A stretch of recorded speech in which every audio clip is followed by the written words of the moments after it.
Good afternoon. We have just finished an extraordinary summit of NATO leaders to address the biggest threat to our security in a generation, President Putin's war against Ukraine. The people of Ukraine are resisting with courage and determination, fighting for their freedom and for their future. We stand with them. President Zelensky addressed us with an impassioned message, thanking NATO allies for the significant support we are providing and stressing the vital importance of even more military assistance. Today, NATO leaders agreed that we must and will provide further support to Ukraine. We will continue to impose unprecedented costs on Russia, and we will reinforce allied deterrence and defense. Leaders approved our 4 new battle groups in Bulgaria, Hungary, Romania, and Slovakia. These are in addition to the 4 already in the Baltic countries and Poland. So we have 8 multinational NATO battle groups now, from the Baltic Sea to the Black Sea. Across Europe, there are 100,000 US troops supporting NATO efforts, and European allies and Canada have also stepped up. We have 40,000 forces under direct NATO command, mostly in the eastern part of the alliance, backed by major air and naval power, including an unprecedented 5 carrier strike groups from the high north to the Mediterranean. Today, NATO leaders agreed to reset our deterrence and defense for the longer term, to face a new security reality.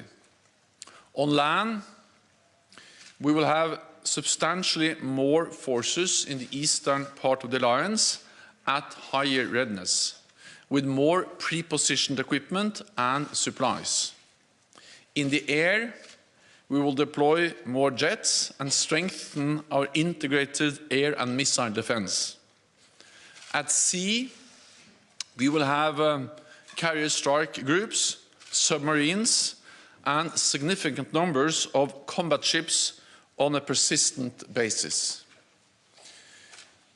We will also strengthen our cyber defenses and enhance our exercises, focusing on collective defense and interoperability. I expect we will decide on the details at our next summit in Madrid in June. Today, Allied leaders also agreed to provide further support to Ukraine, helping to uphold their fundamental right to self-defense.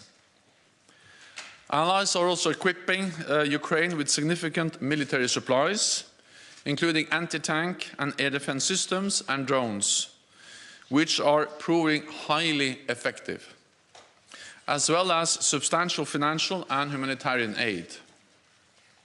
Today, we agreed to do more, including cyber security assistance and equipment to help Ukraine protect against biological, chemical, radiological, and nuclear threats. This could include detection, protection, and medical supplies, as well as training for decontamination and crisis management. We are determined to do all we can to support Ukraine, and I welcome the concrete offers of assistance made by allies today. At the same time, we have a responsibility to ensure the conflict does not escalate further, because this would be even more dangerous and more devastating. Allies agreed that we must also increase our support for other partners at risk from Russia, at risk from Russian threats and interference, including Georgia and Bosnia and Herzegovina. Working together and with the European Union, we must help them uphold their sovereignty and strengthen their resilience. We also addressed Beijing's role in the crisis, Today, Allied leaders called on China to refrain from supporting Russia's war effort. China must not provide economic or military support for the Russian invasion. Instead, Beijing should use its significant influence on Russia and promote an immediate peaceful resolution. Allies also agree that Belarus must stop acting as an accomplice to Putin's invasion. At today's meeting, leaders reaffirmed our strong commitment to NATO's open door policy under Article 10 of the Washington Treaty. NATO enlargement has been an historic success, spreading democracy, freedom and prosperity across Europe. 1 month since the start of Russia's invasion of Ukraine, NATO's security environment has fundamentally changed for the long haul, and we are responding. But security does not come for free, and doing more will cost more. So NATO leaders agreed to redouble efforts to meet the defense investment pledge we made in 2014. Allies will submit additional plans on how to meet the pledge in time for the Madrid summit in June. And I welcome that a number of allies today announced plans for significant increases in defense spending.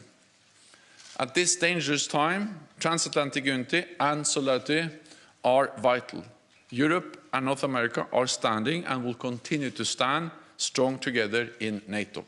And with that, I'm ready to take your questions. Okay, CNN. Hi, Mr. Secretary General. Thank you.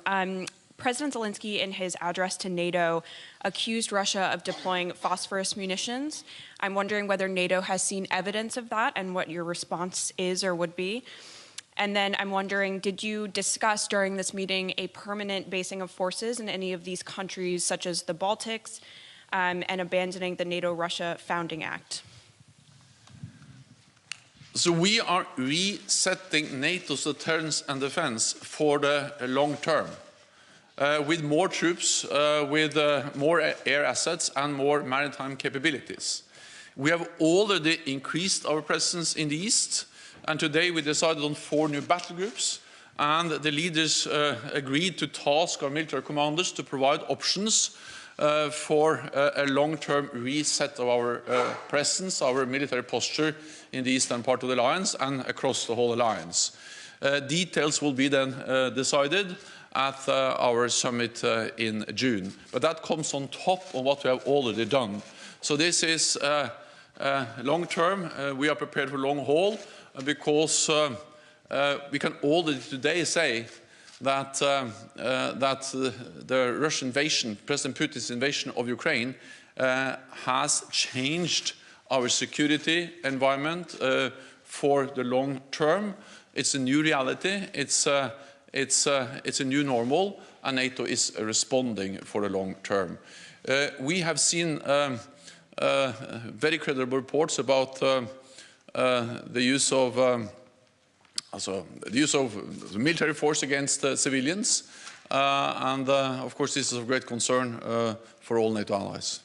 NBC. Secretary General, thank you for taking my question.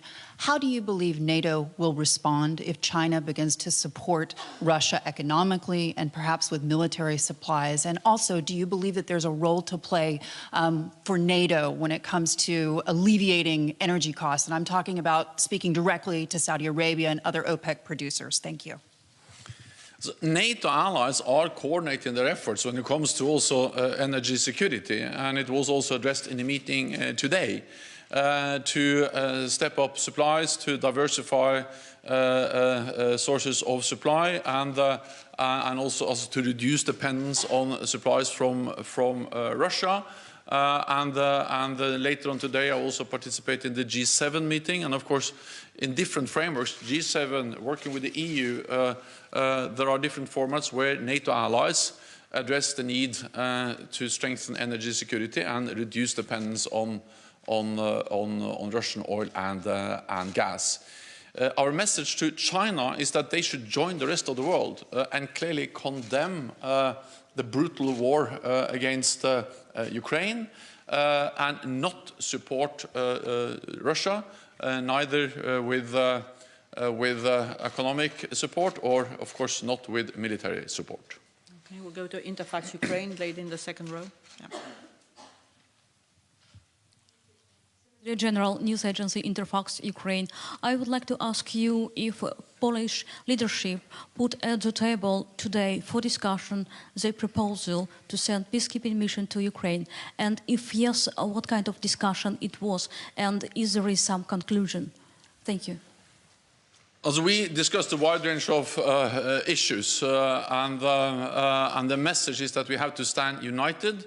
And also that we need to provide support to Ukraine, but at the same time we have a responsibility to ensure that this conflict do not become a full-fledged war between NATO and Russia. And that's also the reason why allies have made it clear that we will not deploy troops on the ground in Ukraine, because the only way to do that is to be prepared to engage in full conflict with Russian troops. Okay, Financial Times. Thank you very much, Secretary General. Congratulations on your annual extension. You said in the statement that allies agreed to enhance preparedness and readiness for chemical, biological, radiological and nuclear threats. Is that based on credible intelligence that those threats could be imminent? And how does the alliance strengthen its protection against those threats? Thank you. So we are concerned, partly because we see the rhetoric and we see that Russia is trying to create some kind of pretext accusing Ukraine, United States, NATO allies for preparing to use chemical and biological weapons. And we have seen before that this way of accusing others is actually a way to create a pretext for do the same themselves. And of course, the accusations against Ukraine and NATO allies are absolutely false. Any use of chemical weapons will totally change the nature of the conflict. It will be a blatant violation of international law, and it will have widespread consequences and, of course, be extremely dangerous. It will affect the people in Ukraine, but there's also a risk that will have a direct effect on people living in NATO countries, because we can see contamination, we can see the spread of chemical agents or biological weapons into our countries. We also know that Russia has used chemical agents against its own opposition, and they have used it on NATO territory in Salisbury before. And we also know that Russia has facilitated, supported the Assad regime in Syria when they used chemical weapons against their own population. So this just highlights the importance of ending this war immediately, because this is a dangerous situation. And therefore we impose the sanctions, therefore we support Ukraine. Allies agreed to supply equipment to help Ukraine protect against chemical, biological, radiological and nuclear threats. This could include detection equipment, protection and medical support, as well as training for decontamination and crisis management. We are also enhancing allies' preparedness and readiness for chemical and biological and nuclear threats.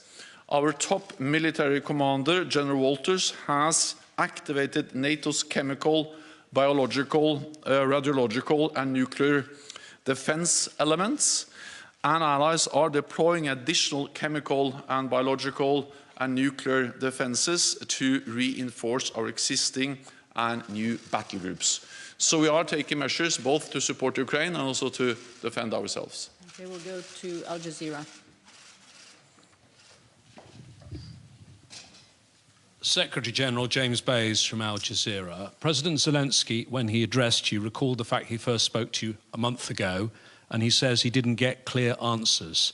So this time he asked you specifically for 1% of all your tanks, for 1% of all your aircraft, for multi-launch rocket systems, anti-ship weapons and means of air defence.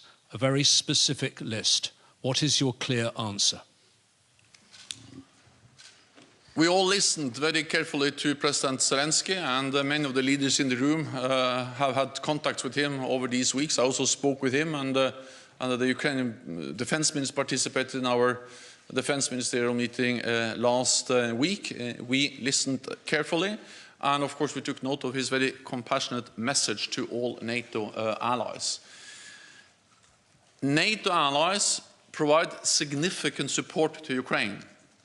And we provide also lethal weapons, advanced systems, and also systems that help them to shoot down planes and attack battle tanks with anti-tank weapons, and many other types of systems, including drones. I will not go into the details of the exact type of systems we are deploying. There is close contact between NATO allies and Ukraine. But what I can say is that allies do what they can to support Ukraine with weapons so Ukraine can defend themselves. Self-defense is a right enshrined in the UN Charter.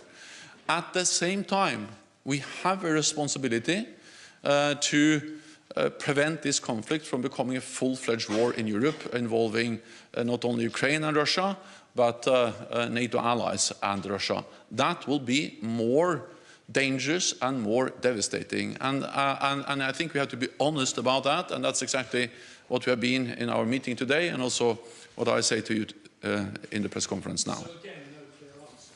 Well, what we do is that we are delivering a lot of equipment, and that is an answer, but I will not go into the details. I don't think that's wise for operational reasons if I listed exactly what and when and how. We are delivering essential equipment to Ukraine. The NATO allies have stepped up, and it's essential for the progress they have been able to make in the fight against the invading Russian forces. Thank you very much, colleagues. I know there are many questions. I'm afraid the Secretary General needs to go to the G7 meeting, but there will be other briefings throughout the day. Thank you so much. Thank you.